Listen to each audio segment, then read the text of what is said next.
पहिलं प्रेम. 10वी मुलांच्या शाळेत शिकलो. 10वी-12वी पण छोट्या कॉलेजला असल्यामुळे तिथे पण फार मुली नव्हत्या.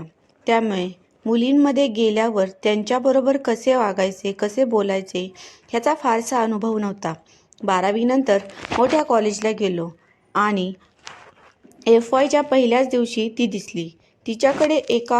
तिकडे एका घोळक्यात थांबली होती. तीच अतिशय सुंदर, निरामय आणि मनमोकळं हास्य पाहून मनाला खूप छान वाटलं.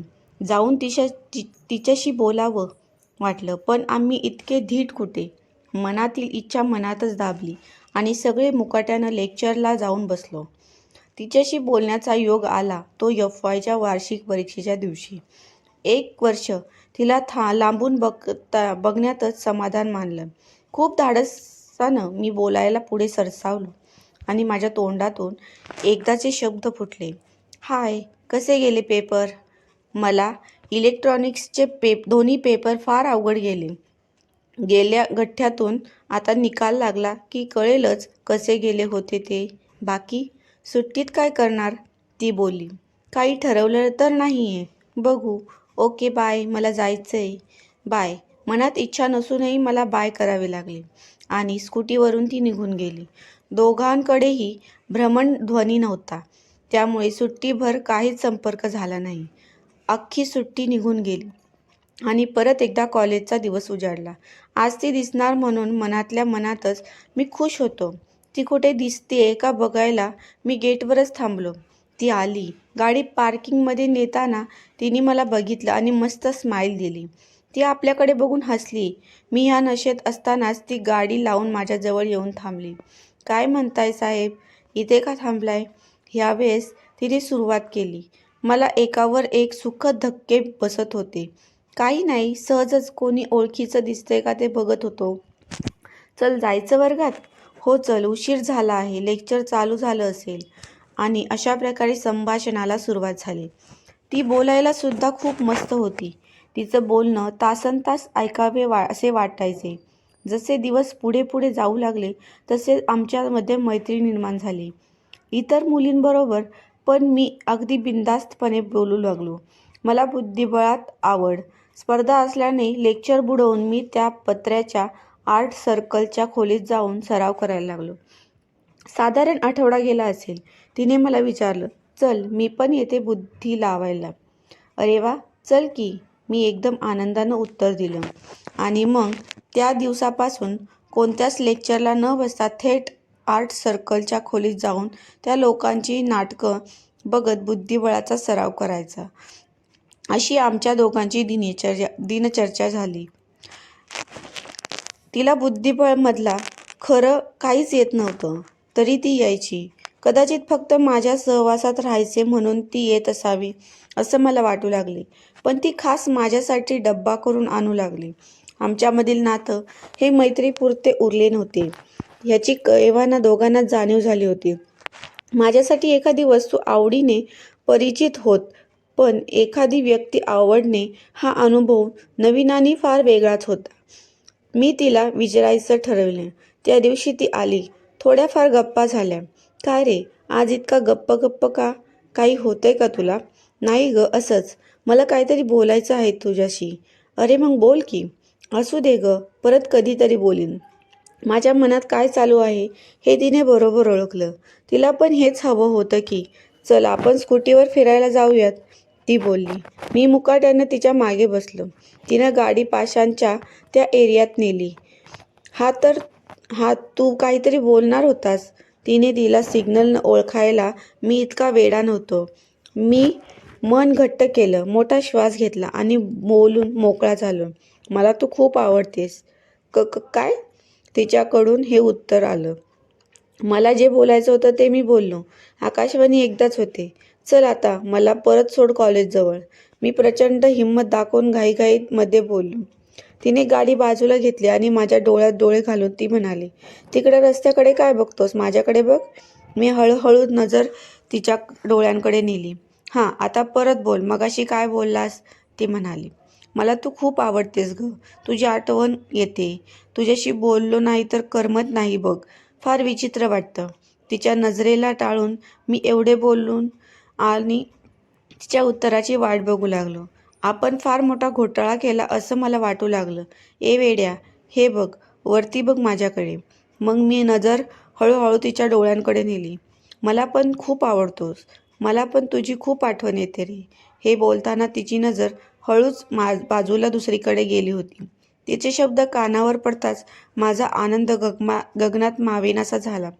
तिला कडकडून मिठी मारायची माझी इच्छा झाली, पण वेळ आणि जागा चुकीची असल्यामुळे ते राहून गेलं.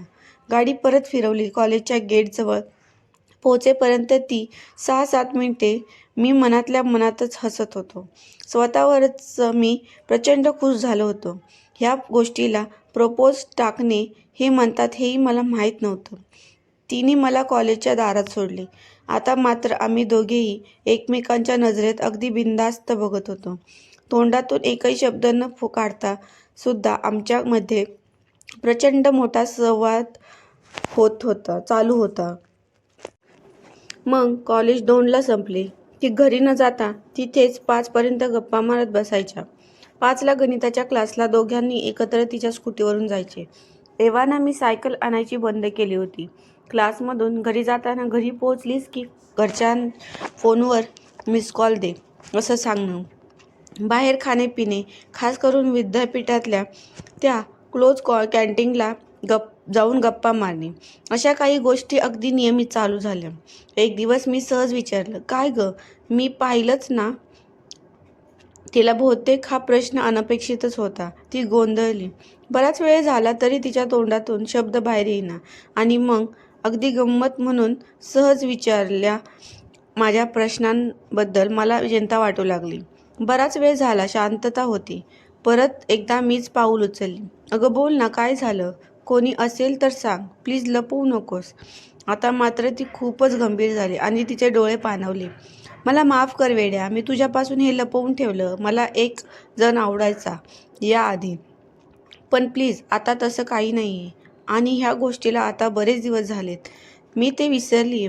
भयान शांतता पसरली आणि ती बराच वेळ टिकून होती. वेड्या, प्लीज काहीतरी बोल ना रे. तू खूप आवडतोस रे. खूप प्रेम आहे माझं तुझ्यावर. मला काय बोलावे ते कळेना. मी थोडी अधिक विचारपूस केली आणि माझ्या प्रत्येक प्रश्नाला तिने उत्तर दिलं. जणू काही मी तिला हे प्रश्न विचारीन हे तिला माहितीच असावे. प्रत्येक उत्तर माझ्या कानामधून जाताना मला प्रचंड त्रास होत होता.